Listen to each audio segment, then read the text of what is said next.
জঞ্জি রোডসের মতো জাকির হোসেনের ক্যাচ আর শরীফুলের ক্যারিয়ারের ড্রিম উইকেট দেশের ক্রিকেটের হর্তাকর্তা পরিবর্তন করার দিনেই যেন মাঠের খেলায় এক বদলে যাওয়া বাংলাদেশ।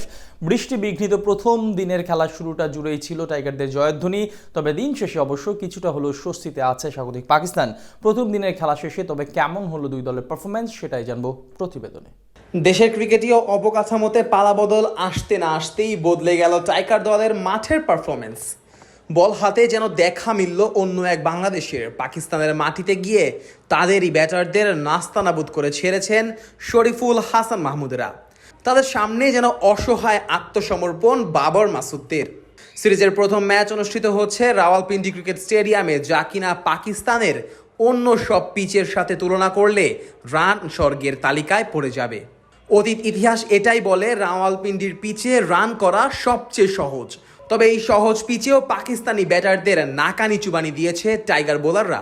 যদিও এদিন কন্ডিশনের বাড়তি সুবিধাটা পেয়েছে টাইগার পেসাররা, তবে বল হাতে যদি কারিশমা দেখানোর যোগ্যতাই না থাকে, তাহলে কন্ডিশন কতটুকুই বা সাহায্য করবে সেটাও এক বড় প্রশ্ন।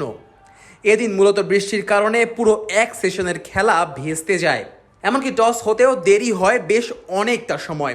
তবে এতে অবশ্য সুবিধা হয়েছে টাইগার অধিনায়ক শান্তর। টস জিতে কি সিদ্ধান্ত নেবেন সেটা ভাবার জন্য বাড়তি মাথা ঘামানোর প্রয়োজন পড়েনি। টস জিতেই ফিল্ডিং করার সিদ্ধান্ত নেন বাংলার অধিনায়ক। লক্ষ্য ছিল কন্ডিশনের পুরো সুবিধা নিয়ে পাকিস্তানি টপ অর্ডারকে দিশেহারা করে তোলা। শুরু থেকেই এই কাজটা বেশ ভালো করে করতে থাকে টাইগার দুই পেসার শরীফুল আর হাসান মাহমুদ। চতুর্থ ওভারে প্রথম আঘাতটা হানেন হাসান। তার করা অফ স্টাম্পের বাইরের ফুল লেন্থ ডেলিভারি ড্রাইভ করতে যান ওপেনার আবদুল্লাহ শফিক। বল লাগে তার ব্যাটের কানায়, আর সেই বল একেবারে উড়ন্ত বাজ পাখির মতো তালুবন্দি করে ফেলেন জাকির হাসান। ঠিক যেন জন্টি রোডসের পুরনো দিনে ফিরে গেছেন এই টাইগার ক্রিকেটার। জাকিরের এই ক্যাচের পরই যেন আত্মবিশ্বাস একেবারে তুঙ্গে ওঠে টাইগারদের। অন্য প্রান্ত থেকে বলরূপী আগুনের গোলা ছুটতে থাকেন বাঁহাতি পেসার শরীফুল। তার থাবায় জর্জরিত হয়ে যান পাকিস্তানের অধিনায়ক শান মাসুদ। কিপার লিটনের হাতে ক্যাচ দিয়ে বিদায় নেন এই বাঁহাতি ব্যাটার। এরপর শরীফুল তুলে নেন তার ড্রিম উইকেট। পাকিস্তানের গ্রেট ব্যাটার বাবর আজমকে বিদায় করে টপ অর্ডার একেবারে ধ্বংস করে দেন এই বাঁহাতি পেসার। বাবরকে তো একেবারে কোনো রান তোলারই সুযোগ দেননি শরীফুল, বিদায় করেছেন 0 রানেই। তবে এরপর প্রতিরোধ করতে শুরু করেন সাইম আইয়ুব ও সাউদ শাকিল। প্রাথমিক ধাক্কা সামলে উইকেটে থিতু হবার কাজটা চালিয়ে যেতে থাকেন তারা। দুজনে মিলে পাকিস্তানের রানের চাকাটা সচল রাখতে শুরু করেন। 27তম ওভারেই দলীয় শতক তুলে ফেলে এই দুই ব্যাটার। এর আগে ব্যক্তিগত অর্ধশতকটাও তুলে ফেলেছিলেন সাইম আইয়ুব। তবে দুই ব্যাটারের দীর্ঘ এই পার্টনারশিপ ভেঙে দেন হাসান মাহমুদ।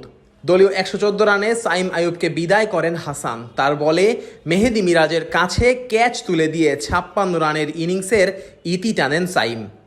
এরপর আর কোনো টাইগার বোলারই পাকিস্তানি ব্যাটারদের উইকেট তুলে নিতে পারেনি। 6 উইকেট হাতে রেখেই দিনের খেলা শেষ করে স্বাগতিকরা। 41 ওভার শেষে পাকিস্তানের সংগ্রহ দাঁড়ায় 4 উইকেটে 158 রান। রিজওয়ান অপরাজিত আছেন 24 রানে, আর সাউদ শাকিল দ্বিতীয় দিনের খেলা শুরু করবেন 57 রান থেকে। টাইগারদের হয়ে 2টি করে উইকেট তুলে নিয়েছে শরীফুল ও হাসান মাহমুদ।